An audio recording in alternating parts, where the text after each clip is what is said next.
Brockhampton, the hip-hop boy band that took the internet by storm in summer 2017. We are coming up on the 2-year anniversary since the band's official disbandment, so I thought it would be interesting to take a look at each one of the members and see where they are now. Because when the split was first announced, a lot of us were wondering what these people's solo projects were going to sound like. And 2 years later, we know the answer. But before we get into that, quick history. If you're new to Brockhampton, they started among a few friends in Texas and then recruited more musicians through a Kanye West message board. They recorded their first project, All American Trash, in Texas, but what really changed things for them was when they all moved to California, where they made the Saturation trilogy. They released 3 albums in the year 2017. The first Saturation album garnered a lot of attention and was immediately met 2 months later by a sequel, then 4 months later by a third addition to the trilogy. These songs and the band's unique music videos spread like wildfire, and the band was now established as the next big thing. But then due to allegations made against him, the band had to kick out their member Amir Van, and they immediately had to scrap the album they were working on and quickly came up with Iridescence, which was met kind of lukewarm, even though I think it's underrated. But the band themselves seemed to be in disarray, so to buy them some time, Kevin Abstract made a solo album while the band regrouped, and then they came back in full force with their album Ginger. Ginger, of course, spawned the group's biggest pop single, Sugar. 2 years later, they released the follow-up Roadrunner, New Light, New Machine, which was the first album where they openly embraced features from other artists. And this album was really solid as well, but then the group just kind of went silent for a while, and a lot of the fans had no idea what was going on. Until 2022, where they finally announced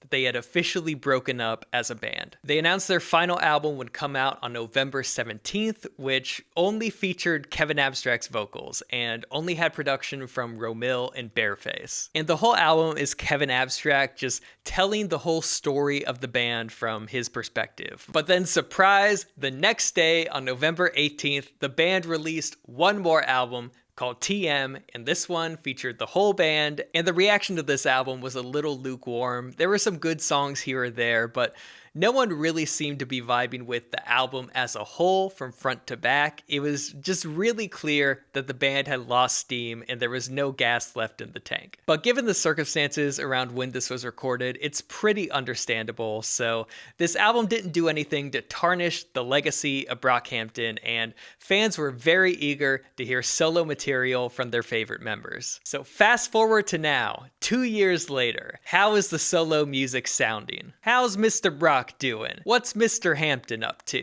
Which Brock is Hamptoning the best? She Brock on my Hampton till I'm gay. So I'm going to give you a detailed update on every single member and what they've been doing since the band broke up. And I'm going to be doing this in order of who released music first, right after the breakup, going all the way down to present day. But before we get to that, the first person I'm going to talk about is Bearface, because Bearface is the only member that has not released any music since the band broke up. And honestly, we all saw that coming. I mean, the band barely released music while he was in the group. And throughout the band's whole tenure, he remained the most mysterious. He was the one that spoke the least. But this mystery is kind of the appeal of him. It was very much a quality versus quantity thing, because every time this man opened his mouth, fans loved it. So really, he's been as quiet after the breakup as he was before. The last thing he posted on social media was about producing For the Family right before the band's official breakup. But while he has not released any music himself, we have heard his voice 2 times. He did background vocals for the Matt Champion song Aphid, which we'll talk about later,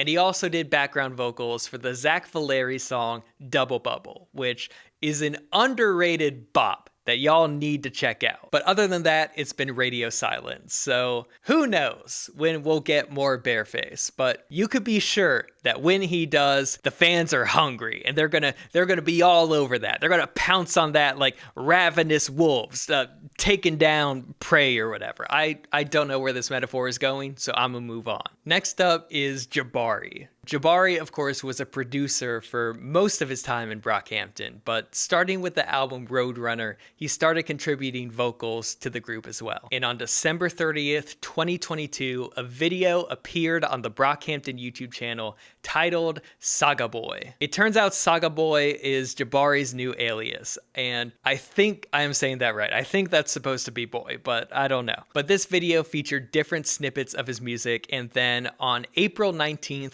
2023, he released his first single on streaming called Drunk Off Love. And Drunk Off Love is a really solid song. It's very much a psychedelic trap, like Travis Scott influence type thing. The best way I could explain it is if you really like Don Toliver, this music kind of scratches that same itch. And the song really showed a lot of promise, but unfortunately we have not gotten more Saga Boy music. But what we have gotten is Jabari has produced on 2 songs. He produced Code Red for Matt Champion's album, which we'll talk about later. And he produced the song Aurora. I'm really struggling with that, but that's a single from Dom McLennon, which we'll also talk about later. Merlyn Wood. So Merlyn Wood actually released a few solo singles before the band's official breakup, which he's one of the only people other than Kevin Abstract to release solo music while the band was still active. But after the official breakup, he released the songs Blackout and Maza, which were the first singles off his 4-track EP, Dirty Thunder, which released on October 6, 2023. He also does a few guest verses, but then on October 27th, 2023, he releases his first full project, Slime in the Ice Machine, which is actually a collab album with Amir Van. Amir Van, of course, being the member that was kicked out in 2018, he had also released an EP and a few singles, but this is also his first full project since not being in the group. And Slime in the Ice Machine is a fine project. Like, it definitely has its bangers. It's got some really hard beats. Merlyn's energy, of course, carries most of it. And Merlyn was one of my favorite members when he was in the group, and I was really interested to hear him just completely uninhibited by the Brockhampton sound, just doing his own thing. But other than a few bangers and a few solid beats, this project is a little forgettable. Not to mention the beats that don't go as hard, to me, still sound a little dated in that 2016-2017 era. But given the strength of some of his previous singles and just what a crazy performer he is, I'm still curious to hear some more Merlyn music. Amir Van also released a solo album on August 9th, 2024, but since he wasn't a part of the band when they disbanded, I didn't really feel the need to listen to this project since I'm pretty much just focusing on the members that were around when the group ended. Kevin Abstract. Kevin Abstract, of course, was the main person we were looking to give us solo music. We knew he was definitely going to have a career long past Brockhampton because he had the longest catalog of solo music before the band and was the only member to release a solo album while the band was active. And throughout the band's tenure, he was seen as the de facto leader. He was definitely the most ambitious of the group. And on October 4th, 2023, we got his first new single, Blanket, which marked a really bold new direction for Kevin. And after 3 more singles, on November 2nd, 2023, we got his next solo album, which was also called Blanket. And this turned out to be an indie rock album. It was a complete 180 from pretty much everything Brockhampton sounded like. And it would be weird if anyone else did this, but with Kevin, it kind of made sense. And hip-hop artists don't have the best reputation making rock albums, but Kevin managed to make one that was pretty okay. The initial reception for this album was a little lukewarm. Like, people recognized the ambition and could appreciate that, but I think the consensus was there wasn't anything catchy. There weren't a lot of melodies to latch onto. Like, people had a hard time engaging with the album past it just kind of being a mood piece. Like, it was clear that Kevin was not prioritizing commercial success with this album. But I will say, I was one of the people that was a little let down by this album, but since it came out, when Spotify first rolled out Daylist, songs from this album kept on getting put in the playlist, and I would hear them and be like, oh wow, what's this? And I'd be like, oh, it's from Blanket. And there are now several songs from this album that I love. So if you haven't listened to Blanket in a while, I would recommend revisiting it. But after Blanket, we started to hear more from Kevin again in February 2024 when he featured on Texas Blue, a Quebec song from his album Scrapyard, which low-key might be my favorite song that's come out this year. This song also started a creative relationship between Kevin and Quedeca, which has continued on throughout this year. Kevin started a YouTube series called In Focus, where he talks to other artists. Unfortunately, there have only been 2 installments, one with Quedeca and one with the band Laundry Day. Then on May 3rd, 2023, he releases the song Tennessee featuring Lil Nas X, which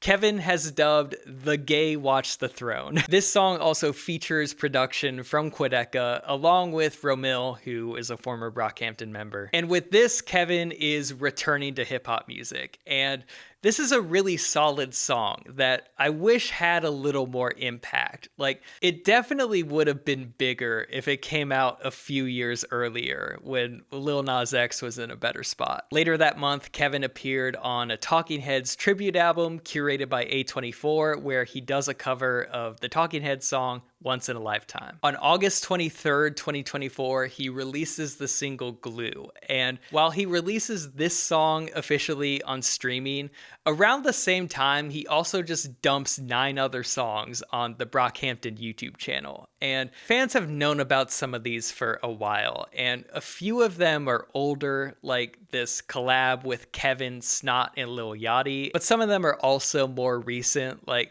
I Am Still Holding Out for an official release of Dirty Boy Swag, which is a song produced by and featuring Quedeca. And finally, after all that, Kevin has guest vocals on the Toro y Moi song Heaven. And that's where we're at right now. That's all the Kevin we have up to present day. But it seems like he is in a music releasing mood. He's in the lab. He's got new people he's working with. He's back to making hip hop, so he might be teasing something new. Only time will tell, but everyone is expecting big things from Kevin Abstract. Dom McLennon. The first we heard of Dom McLennon post the band breaking up was the Mike Shinoda song Already Over, the Fort Minor remix. And then 3 days later, he released his first post-band song called River, which this song was a really solid start to his solo career. In 2023, he released 2 more singles, Darling and Opening Statement. Then on February 22nd, 2024, he released his 4-song EP called The Prologue, which was a prologue to his 8-song album, The Changing of the Trees, which came out a month later. After the band broke up, I was really excited to hear some solo Dom music, because out of everyone in the group, he's probably the most classic, like, traditional rapper and probably the best lyricist of the group too. So I was really interested to hear what a straight rap album would sound like from him without having to blend into the more experimental and pop sides of Brockhampton. And honestly, it's all right. Like, I can't lie, I was expecting a little more. But unlike Kevin, this music feels a little more like it was just made for fun. This project doesn't pull any big features or name producers or anyone new and trendy. He's just released it independently, collaborating with friends, and you can respect that. But part of me does want to hear a more driven Dom in the future with the same energy and lyricism that he had in the Brockhampton days, but this is what we have right now, and it's alright. Matt Champion. Matt Champion released his first solo song, Aphid, on Valentine's Day 2024. Then after 2 other singles, he released his debut album, Mika's Laundry, on March 22nd. Now, we all knew what Kevin sounded like as a solo artist since he had an album before the band, an album during the band, but if you asked me, back in the Brockhampton days, who would have the most longevity as a solo artist, I probably would have said Matt Champion. Out of all the members' music they released before Brockhampton, I think Matt Champion's is the best. And those early songs like Mansions and Fangs still get plays to this day, like more so than any of the other band's early music. And going into this album, that definitely seems to be the case. It seems like he has the most ambition of anyone other than Kevin. His music is also released through RCA Records, which is the label that signed Brockhampton, and Matt and Kevin are the only two artists to negotiate a new deal with RCA. All of the other members are releasing music independently. So there's the label, he also got the big feature with Dijon, so it's clear that Matt Champion wants to make an impact. And I instantly loved Aphid when it came out, although part of that could just be me being a really big Dijon fan, and this song borrows a lot from his sound. After that, we got the single Slug, which is really interesting. It's really experimental, but also really funky. Then the song Slow Motion, which was an interesting collab with Jenny, who is a member of Blackpink. Then the album comes out. I really enjoy the album. You can tell that it is a debut album, and Matt is still finding himself as a solo artist. He hasn't 100% found his sound yet. The main thing I walked away from the album thinking was, this does sound a lot like Dijon. Then when I take a look at the credits, it turns out Dijon has writing credits on a lot of these songs and even has background vocals on a few songs other than Aphid. So really this is a good and a bad thing, because on one hand it shows that Matt has really good taste that he would bring in a collaborator of this caliber. Like, I'm not even an artist, but I've thought about this, and if I had an unlimited budget to make an album, I do have a list of artists and producers I would recruit, and Dijon is on that list. So that is a good choice on Matt's part. The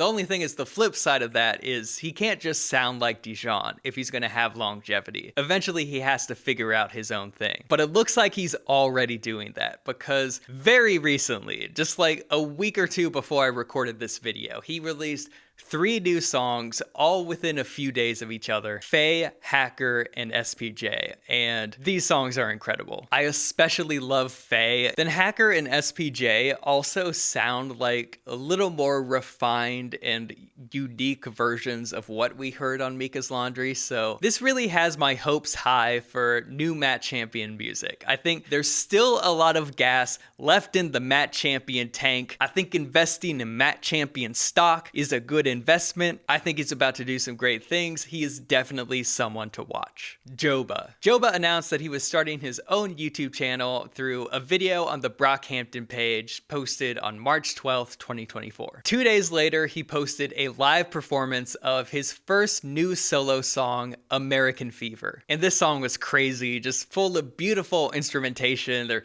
violins and trumpets and keys, and a really electric performance from Joba. A month later, he releases a new song called People Need People. Then on September 13th, 2024, he releases his first solo album called Russell Boring. Russell Boring, of course, being his real name. And this Joba album is incredible. Joba has a bold new direction on this thing. He's making a piano rock album.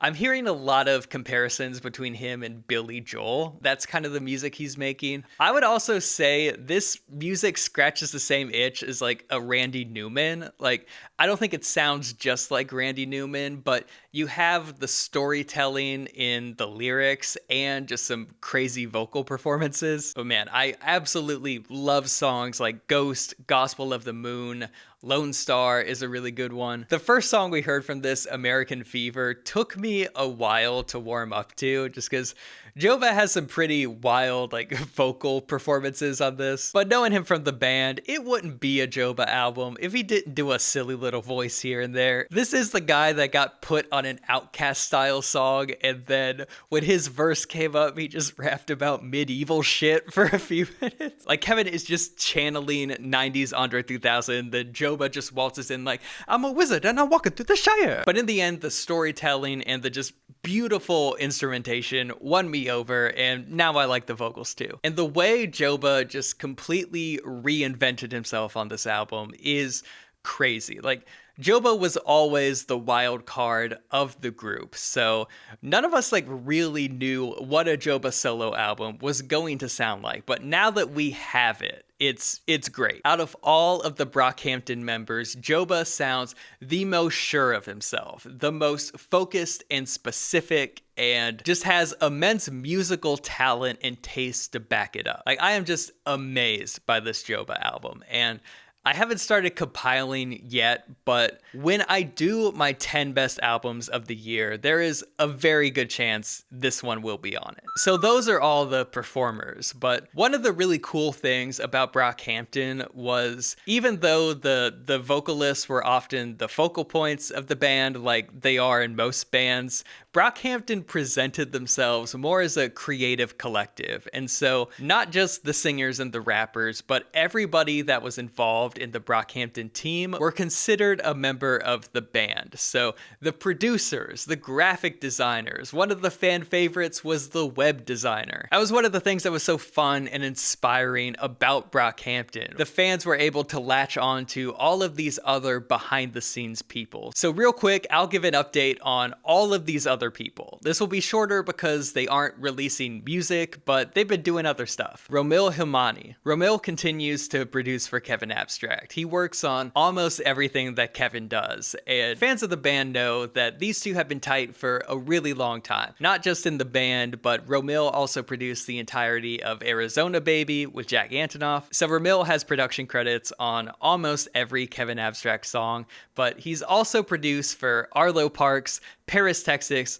Midwest, Bleachers, DDG, The Cure. He even has a credit on Thought I Was Dead by Tyler, the Creator, and his production shows up on Future's mixtape Pluto on the song MJ. John Nunes was the former manager of Brockhampton, and he is now managing Dom McLennon. Kiko Marley produced 4 songs on the Matt Champion album. HK, or Hinnock Saleshi, was the art director and graphic designer for Brockhampton, and he's still doing that. He did design work for Matt Champion's album, as well as artists like Offset, Gunna, and City Morgue. Robert Ontenient, or Roberto, was the group's web designer as well as a producer. He produced Dom's song Aurora along with Jabari, and he's been mostly inactive, but in February 2023, he posted about how he was working to get sober, and 2 other recent posts we got from him just show off custom figurines he's made, so good for him. I hope he's doing well. Ashlyn Gray was the group's videographer,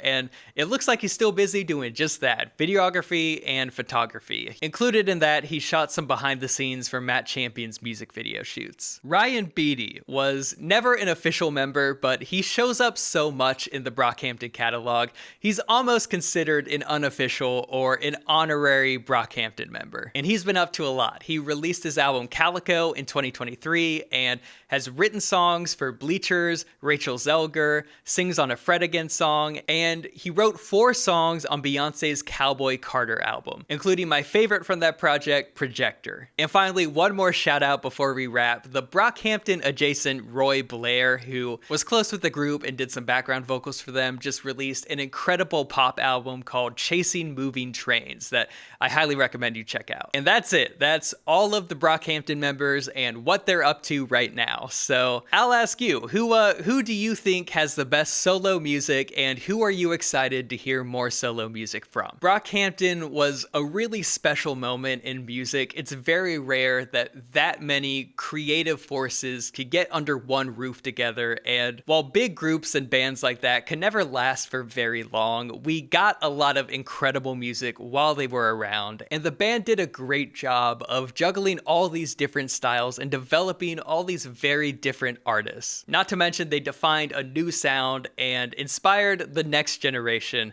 of great artists to come. And if you want to help the next generation of artists, I'm a filmmaker and I am making a film about a musician. The film is called Locked In. It is a horror short about a former church choir kid who wants to be a hip hop artist as he's going into his first studio session with a legit superstar. And he's about to find out if these artists are as demonic as his church warned him they are. This is my version of 80s heavy metal horror, only instead of hair metal, these artists are inspired by the likes of Ken Carson, Playboi Carti, Homicide Gang, and Yeet. I very rarely see films that are about current music. A lot of music movies are very nostalgic. They are looking at music from the past. So I thought as a filmmaker, I can contribute a film about a very current style of music. So if that's something that interests you, I have an unlisted link in the description to a pitch video that will show you my vision for the film, the themes, how it will be shot. We will be launching a crowdfunding campaign early next year. So if you want to be a part of making this film, you could sign up for our email list to receive updates. But that's it for this video. You can follow me everywhere at Robert2_Isaac. You can subscribe to this channel.